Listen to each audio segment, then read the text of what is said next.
In the wake of Saturday's not guilty verdict in the George Zimmerman trial, Americans across the country are reacting and speaking out in a wide variety of ways, from staging nonviolent protests to peaceful vigils. Some are also calling for boycotts in response to that Zimmerman verdict. At a concert in Quebec, Canada on Sunday, famed musician Stevie Wonder pledged not to perform in Florida until that state repeals its Stand Your Ground, Shoot First law. Take a look. Until the Stand Your Ground law is abolished in Florida, I will never perform there again. Now the Institute of the Black World 21st Century is encouraging a boycott of their own. The civil rights and racial justice organization announced today that they're calling for an economic boycott of Florida as a way of seeking justice for Trayvon Martin. Joining me now to talk more about the proposed boycott is Dr. Ron Daniels, president of the Institute of the Black World 21st Century. Dr. Daniels, welcome. Good to be with you, Tom. Thanks for joining us. First of all, tell us a little bit about the IBW and the work that your organization does. Well, the Institute of the Black World 21st Century is a progressive resource center which works on a number of projects, most recently a day of direct action about the war on drugs, which we're opposed to, and we're opposed to mass incarceration, and we're encouraging the president to invest in what we call America's dark ghettos.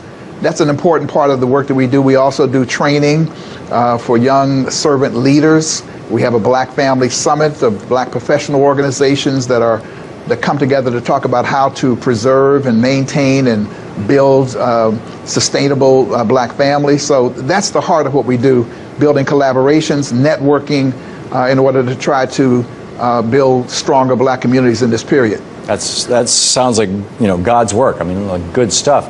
I'm curious. Well, we hope so. Yeah, I'm curious to what extent you may be able to, or may even be thinking about, or perhaps you're doing, enlarging the frame a little bit to bring in a larger coalition. For example, you mentioned Nixon's war on drugs. Or I call it Nixon's war on drugs, the war on drugs. Tea Partiers are opposed to the war on drugs. I mean, there's a broad cross-section. Young people in America, older people in America, I think it's absurd. Or are you really calling more on the Black community and the African American community in the United States to focus on that?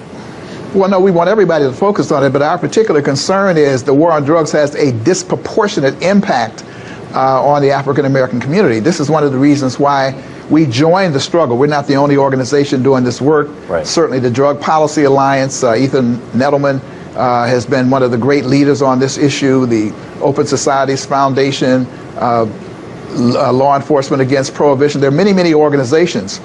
But our concern is that there is a state of emergency in Black America, and that's really a part of what this Trayvon Martin case is about, or the Zimmerman verdict is all about, where there's tremendous unemployment, underemployment, joblessness, crime, fratricide, violence, mass incarceration.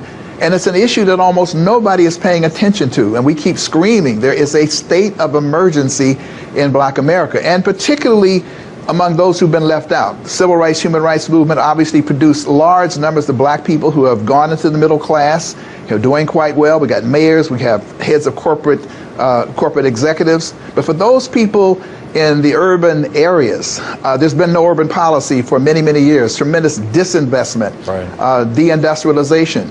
As William Julius Wilson has said, work has disappeared. And what's been left behind is this combustible cauldron of dysfunction, which again needs some attention. Yes. So for us, it's not just a matter of ending the war on drugs in and of itself and for itself. We want to do that.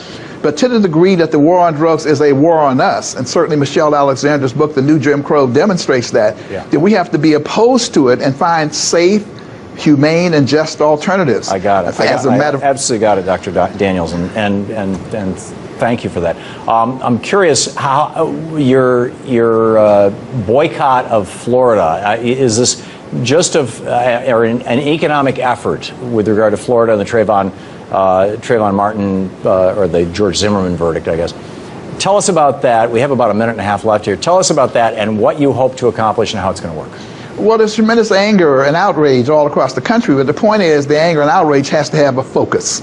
And that focus, it seems to me and to us, is two things. Number one, in Florida and indeed across the country, those who are angry need to register and vote. Yeah. We can change the complexion potentially of the legislator in Florida, because my estimate is probably 20-25% of black people, particularly young people in Florida, are not registered or do not vote. Beyond that, black people spend a tremendous amount of money in Florida.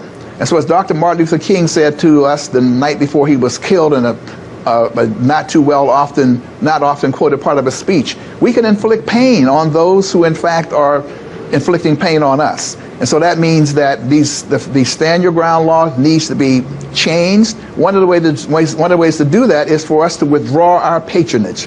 And we can do that simply by having our people who are doing conventions do those conventions. Are you doing this just in Florida or in all states that have No. We have to have one target at a time. We start with Florida, right, and when we win in Florida, we can go to the next state. And the idea is to create some psychological momentum. Yep. This can work because we spend billions of dollars, and not just black people. Our allies, women, labor, lesbian and gay groups can be involved in this effort as well. Yeah, and progressives all across the country. I'm absolutely with you. Dr. Ron Daniels, thank you very much. Thank you so much. Really appreciate it.